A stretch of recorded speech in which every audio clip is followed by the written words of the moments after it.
Subscribe कीजिए Anam computer academy को और बेल आइकन को दबाइए लेटेस्ट नई वीडियो सबसे पहले देखने के लिए।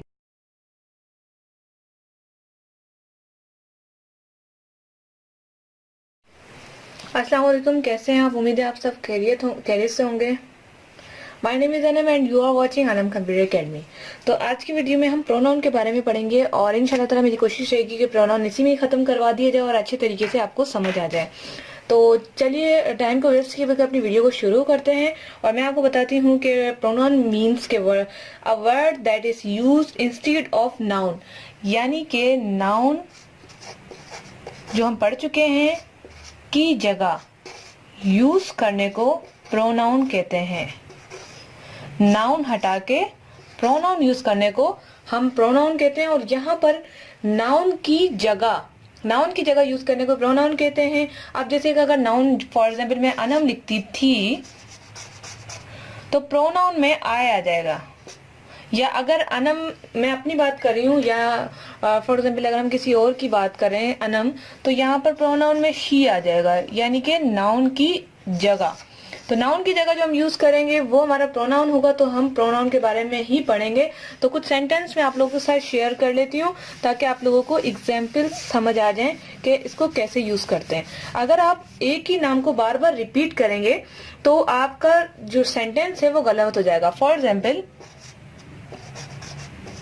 मेरी अपनी स्पेलिंग ही गलत हो गई है।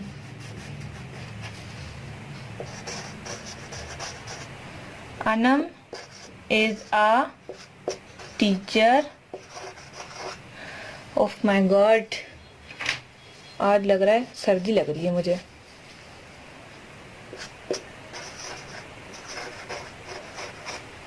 एंड अनम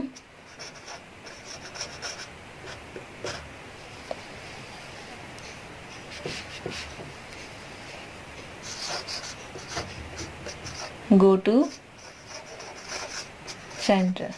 अब आपने देखा होगा यहाँ पर मैंने लिखा है Anam is a teacher and Anam go to school, go to centre.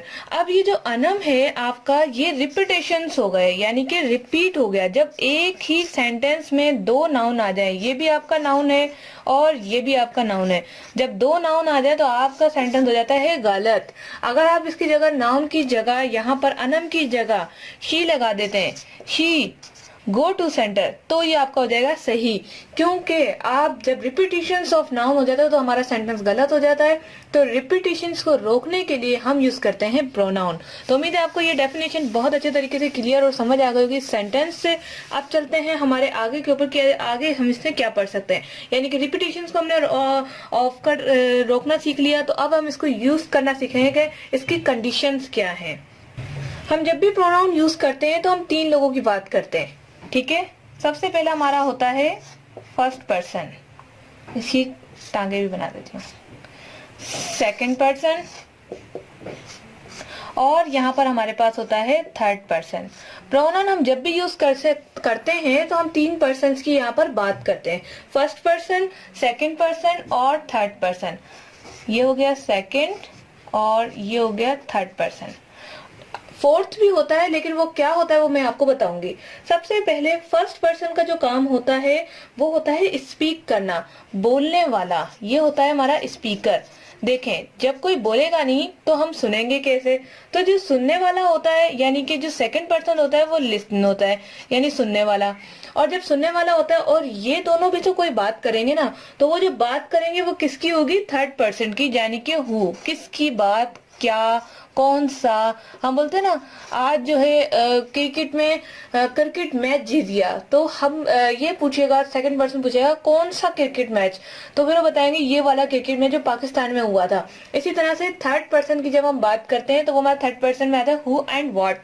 अब यहाँ पर आपको इजीली समझ आ जाएगा कि बोलने वाला, सुनने वाला और क्या। अब यहाँ पर एक मजे की चीज आपको दिखा देती हूँ, आई थिंक मेरे बोर्ड पे नजर आ जाए आपको। स्पीक जो करता है वो आई और वी होता है। आई और वी हमारा स्पीकर होता है, यानी कि मैं और हम स्पीकर होते हैं। यू एंड यू से मुराद ये है, एक यू तो होता है सिंगल यानी कि एक ही पर्सन के बारे में बात हो रही है। जब हम यू यानी कि सारे सिंगुलर और प्लूरल की बात करते हैं, यानी बहुत सारे लोगों की, तो यू हमारा ये वाला यूज होता है। अब तीसरा हमारा हु एंड व्हाट, तो यहाँ पर ही, शी, इट और आगे से हमारे दे भी आ जाते हैं। तो ये सारे जो वो लोग होते हैं जो थर्ड पर्सन होते हैं, उसने किया, उसका है, अगर बेजान चीज के लिए यूज करें तो इट और दे यानी कि उनके लिए, ये थर्ड पर्सन हमारे कहलाते हैं। तो first person, second person, third person, I hope कि आपको क्लियर हो गए होंगे। अब जो हम पढ़ेंगे वो है पर्सनल प्रोनाउन चार्ट। मेरी स्क्रीन पे आपको पर्सनल प्रोनाउन चार्ट नजर आ रहा होगा। सबसे पहले यहाँ पर आप देख रहे हैं सब्जेक्ट है, ऑब्जेक्ट है, पॉजिटिव केस और रिफ्लेक्सिव है। आई अगर आपका सब्जेक्ट है, तो अब जब हम ऑब्जेक्ट का सेंटेंस बनाएंगे तो हम क्या लिखेंगे आई की जगह, तो वहां पर हम लिखेंगे मी। और अगर हम पॉजिटिव की केस बात करेंगे, यानी अगर किसी शे को अपना बताना, शो ऑफ करेंगे कि ये हमारा है, तो हम यूज करेंगे माइन। और अगर हम रिफ्लेक्सिव यानी कि उसके बारे में बताएंगे कि किसका है, खुद का, यानी कि रिफ्लेक्सिव का मतलब है खुद का, तो माई सेल्फ यानी मेरा खुद का। मेरा और मेरा खुद के में फर्क होता है। माई सेल्फ यानी कि मेरा खुद का। तो रिफ्लेक्सिव में हम ऑनरशिप के साथ साथ उसको बताते हैं, उसको एक पूरा, जैसे कि मैंने आपको नाउन में पढ़ाया था कि अपनी चीज को क्लेरिफिकेशन देना, तो क्लेरिफाई करते हैं कि ये मेरा खुद का है।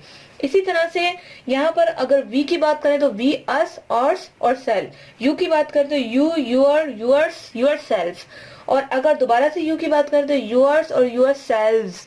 वी यहाँ पर आएगा, जैसे कि SELVES, सेल्व्स, यानी कि जमा की बात कर रहे हैं। इसके बाद अगर हम ही की बात करें तो he, him, his, himself, itself. इसके बाद है हमारे पास they, them, theirs, themselves, या फिर देयर सेल्फ जो लोग पढ़ते हैं वो गलत है, देम सेल्फ पढ़ा जाएगा। तो ये था हमारा प्रोनाउन चार्ट, जिससे हम जो है सेंटेंस जब यूज करते हैं तो उसमें हमारा बहुत ज्यादा काम आता है। अगर हम बात करें यहाँ पर सब्जेक्टिव केस की, तो मैं आपको थोड़ा मजीद इसको समझाने की कोशिश करूंगी कि सब्जेक्टिव केस हमारा क्यों काम आता है। तो यहाँ पर अब बात करते हैं नंबर 1,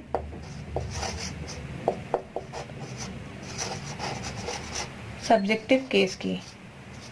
नंबर 2 हमारे पास, चलें पहले नंबर 1 को डिफाइन कर देती हूँ। नंबर 1 हमारे पास सब्जेक्टिव केस है। सब्जेक्टिव केस का मतलब है in this case we study about subject, किसी भी सब्जेक्ट का मतलब है आई वी। मैं इस सब्जेक्ट की बात कर रही हूँ, वो वाला सब्जेक्ट नहीं हम किताबों में पढ़ते हैं, आई वी की बात कर रही हूँ यहाँ पर। तो आई और वी, तो ये हमारा सब्जेक्ट होता है। सब्जेक्ट का मतलब होता है डूअर ऑफ एन एक्शन, और अबाउट व्हाट वोम गिव इन्फो, यानी कि वो चीज जिसके बारे में आप बात कर रहे हो, ये हमारे सब्जेक्ट कहलाते हैं। आई, वी, ही, ये सारे हमारे सब्जेक्टिव केस हैं। शी, किसके बारे में हम बात करें, शी के बारे में बात कर रहे हैं, इट के बारे में बात करें, उनके बारे में बात करें, दे यानी उन, उस, ये सारे, उसका, उसकी, ये लड़की के लिए उसकी, उसका, ही जो है उसका यूज होगा, ये हमारा, मेरा, उनका, उसका, ठीक है। तो ये हमारा ही, शी, इट का काम होता है। तो ये जो हमारे डूअर होते हैं, जैसे कि I teach, you listen, we study, we offer a pray, तो ये सारी चीजें हमारी डूअर कहलाती हैं, जो कि हमें इंफॉर्मेशन प्रोवाइड कर देती हैं किसी चीज की। For example, it is a table. अगर मैं इज अ टेबल लिख दूंगी तो पता नहीं चलेगा, ये सेंटेंस गलत हो जाएगा। तो यहाँ पर जो इट यूज हो रहा है वो टेबल के लिए यूज हो रहा है, यानी कि इट इज अ टेबल, ये एक टेबल है। तो यहाँ पर हमें क्या मालूमात मिली, इंफॉर्मेशन मिली कि टेबल के बारे में, कि अगर मैं इट इज अ लिख दूंगी और आगे बताऊंगी नहीं कि क्या चीज, तो हमें मालूमात सही नहीं मिलेगी। तो ये हमारा सब्जेक्टिव केस कहलाता है, जो हमें किसी भी चीज की मालूमात को फ्राहम करता है और हमें समझने में मदद देता है कि आप जो है कौन सा सेंटेंस यूज कर रहे हैं या कौन सा प्रोनाउन यूज कर रहे हैं। सेकंड में आ जाते हैं, हमारे पास है ऑब्जेक्टिव केस।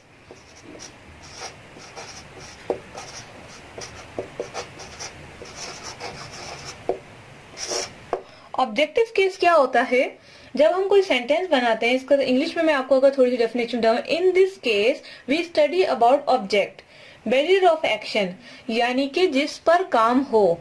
अब यहाँ पर जैसे कि आई टीच देम, मैं उन्हें पढ़ाती हूँ, ठीक है। अब यहाँ पर जो आई है वो हमारा सब्जेक्ट है, जैसा कि मैं आपको सब्जेक्टिव केस पढ़ा चुकी हूँ। टीच जो है हमारा वर्ब है और ऑब्जेक्ट यानी कि जिस पर हम काम कर रहे हो, किससे हम काम कर रहे हैं, सब्जेक्ट काम कर रहा है ऑब्जेक्ट पे और ये हमारा वर्ब है यानी कि काम करने वाला। तो आई टीच देम, मैं उन्हें पढ़ाती हूँ। इसी तरह से अगर यहाँ पर दे टीच में भी हो सकता है, यू स्टॉप्ड हिम यानी कि तुमने उसे रोका। तो यहाँ पर उसका, उसके और ये ऑब्जेक्टिव केस में हम सेंटेंस बनाने का काम होता है। अगर आई टीच लिख दूंगी मैं यहाँ पर तो सेंटेंस कंप्लीट नहीं होगा। आई टीच अगर मैं बोल दूं, सब्जेक्ट और वर्ब लगा दो, ऑब्जेक्ट ना लगाऊं तो हमारा सेंटेंस पूरा नहीं होगा। सेंटेंस को पूरा करने के लिए हमारे पास सब्जेक्ट, वर्ब और ऑब्जेक्ट होना लाजमी होता है, तभी हमारा एक सेंटेंस बन सकता है। इसके बाद हम आ जाते हैं पॉजिटिव केस के ऊपर। इसको मैं रिमूव कर देती हूँ। आई होप कि आप क्लास को एंजॉय कर रहे होंगे, आपको मजा आ रहा होगा, क्योंकि एकेडमी में भी यही क्लास होती है, बोर्ड होता है और बस हमारी क्लास चल रही थी। बस ये आप क्वेश्चंस नहीं कर पा रहे होंगे तो वो आपको कमेंट्स का एक ऑप्शन मिला। इसके अलावा लाइव जो संडे आऊंगी मैं, तो संडे में भी आप सवाल कर सकते हैं लाइव पे। अब यहाँ पर हम पढ़ेंगे positive case number 3।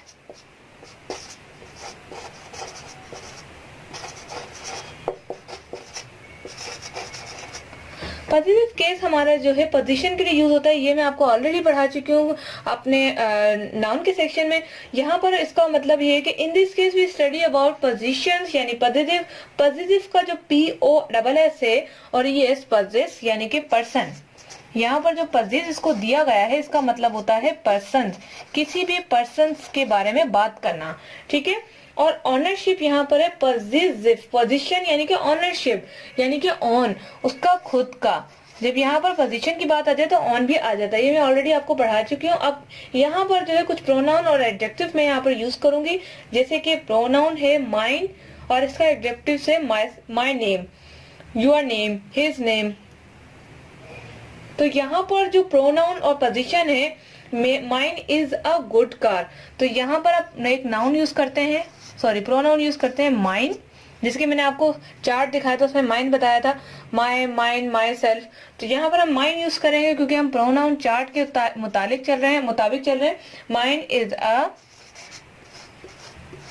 Good car. इसी तरह से योर हाउस इज गुड, तो यहाँ पर जो भी प्रोनाउन यूज होगा वो पॉजिटिव होगा, यानी किसी ना किसी बात हो रही होगी। अब यहाँ पर माइन मेरा और कार भी मेरी। अगर हम हाउस की बात करें तो हाउस भी मेरा, और अगर हम यहाँ योर की बात करें तो आप यहाँ पर देख सकते हैं नीचे योर नजर नहीं आ रहा बोर्ड पे, चलें यहाँ मैंने योर लिखा है जो लास्ट में योर है। तो योर की बात करें यहाँ पर तो your house, your car, your mobile, तो ये सारे जो है पोजीशंस की बात हो रही है, पॉजिटिव केस की बात हो रही है। यहाँ पर हम वो यूज करते हैं जो पोजीशन में हो जाएगा, subject, object, positive case, reflective case. तो हम पॉजिटिव को कंप्लीट कर चुके हैं। अब आ जाते हैं रिफ्लेक्सिव में। रिफ्लेक्सिव बहुत ही आसान है, इसमें हम सेल्फ के बारे में बात करते हैं, खुद के बारे में बात करते हैं। ये भी हम खुद के बारे में ही बात करते हैं, लेकिन माई सेल्फ थोड़ा सा चेंज है, क्योंकि यहाँ पर हम जो है जो पॉजिटिव केस है वो स्टार्ट में लगा रहे हैं, लेकिन यहाँ पर अगर हम रिफ्लेक्टिव की बात करें, रिफ्लेक्सिव की बात करें तो वो एंड में होगा। तो नंबर 4 है हमारे पास reflexive case. When subject and object is same, यानी कि आपका सब्जेक्ट और ऑब्जेक्ट दोनों सेम हो। कंफ्यूजिंग हो रही होगी कि सेम कैसे, तो यहां पर आप देख सकते हैं आई, एक सेंटेंस में बना रही हूं, I killed, I killed him लिख देती हूँ, इससे आप आसानी से समझ जाएंगे। आई किल्ड हिम यानी कि मैंने खुद पर काम किया, मैंने खुद इसे मारा, उसको मारा। आई किल्ड हिम, मैंने इसे मारा। अगर मैं खुद की बात करूं कि खुद कोई काम करना हो तो मैं ऐसे भी कर सकती हूँ कि आई किल्ड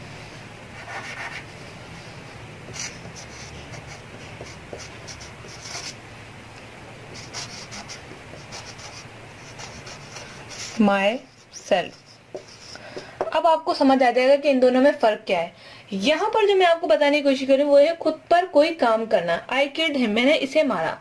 अब यहाँ पर खुद कोई काम करना, यानी कि I killed him my self, ये इसने खुद पे काम किया, आई किल्ड हिम यानी कि मैंने इसको मारा, मैंने खुद काम किया, I killed him my self. यहाँ पर जो है माई सेल्फ की बात आ रही है कि मैंने खुद इसे मारा, यानी खुद पर कोई काम करना। थोड़ा सा कॉम्प्लिकेटेड हो रहा है लेकिन इतना मुश्किल नहीं है। मैं आपको थोड़ा और मजीद समझा देती हूँ कि अगर आप खुद पर कोई और खुद से कोई काम कर रहे हैं, यानी खुद से और खुद पर, I killed him my self, मैंने इसको मारा खुद से। अब यहाँ पर एक और भी हो सकता है, मैंने खुद को मारा, आई किल्ड माई सेल्फ, ऐसे भी हो सकता है मैंने खुद को मारा। हिम ने हटा दें आप, यहाँ पर आप हिम हटा दें, यहाँ पर जो मैंने खुद को मारा तो आई किल्ड माई सेल्फ। तो ये भी आपका रिफ्लेक्टिव में आ जाता है, यानी खुद पर कोई काम करने को रिफ्लेक्शन कहते हैं। तो ये था आज का हमारा नाउन जो आज हमने कंप्लीट कर लिया। बहुत ही अच्छा, आसान, और थोड़ी वीडियो लंबी होगा इसके लिए सॉरी। इंशाल्लाह नेक्स्ट टॉपिक जो है बहुत ही अच्छा आप लोगों के लिए लेकर आऊंगी। वीडियो को जरूर लाइक कीजिएगा, मेरी मेहनत का सिला यही कि एक लाइक। तो अपना बहुत सारा ख्याल रखिएगा। Thanks for watching.